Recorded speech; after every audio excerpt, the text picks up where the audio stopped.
How's it going, everybody? Welcome to another edition of The Breakdown. And oh my gosh, another classic from Duke in North Carolina. But hey, you see the title. I hate to go here with it, but I have to call the game as I saw it. I have to call the game as I saw it. It was a classic game, back and forth. There's some foul trouble. There's some storylines coming into the game. There's storylines as the game's going on. A good game by Caleb Love. Can't take anything away from him personally. He had a good game. But outside of that, we know that the referees screwed North Carolina. I mean, not North Carolina. They screwed over Duke. The referees took this opportunity away from Duke. And that's why the players did not shake hands after the game. It's not because they don't respect North Carolina. Or maybe they don't because they feel like they're better than them. But the only way, Duke knows the only way they could lose this game, if it wasn't for the guys that wear the black and the white stripes, which is the referees. And the referees screwed Duke over because simply the referees did not allow both teams to play the same way on defense on both ends. They called a lot of ticky-tack stuff on Duke, but yet and still with North Carolina, they allowed Brady Manek to play very physical with Banchero, especially down the stretch.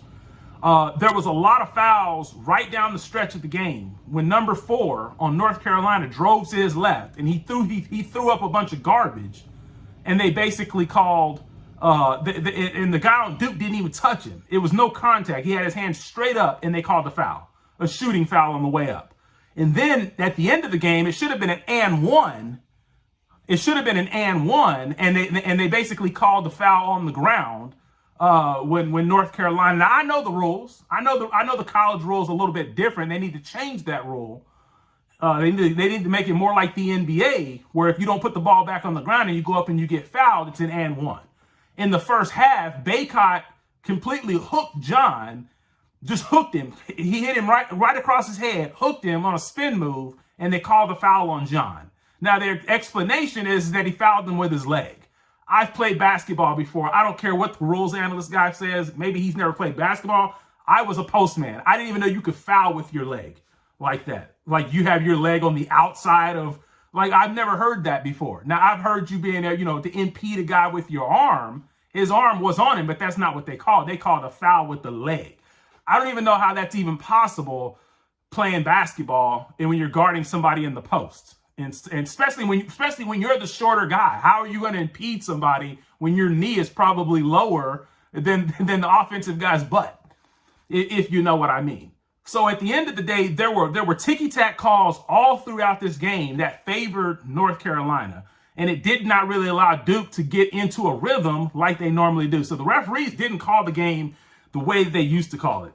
This North Carolina team, it's hard to give them credit because I'm just looking at they're like a watered down version of North Carolina. They don't have the Vince Carters and the Stackhouses and the Rasheed Wallaces and the Antoine Jamesons and the Raymond Feltons and the Tyler Hansboroughs and even guys like that.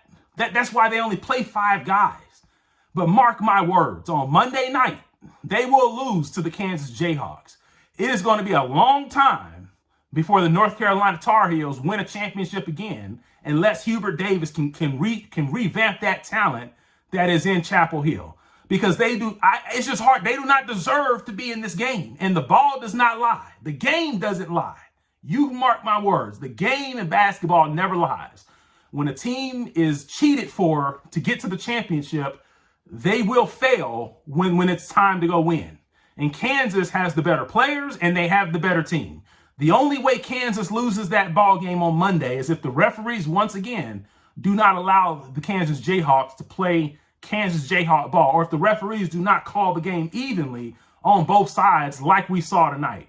In my next video coming up over the next week, I will make another video pointing out the things that were not fouls in this game. And I'm gonna show it to you from both ends to show you how the referees did not allow Duke to play physical like they allowed North Carolina to play physical on defense in this game.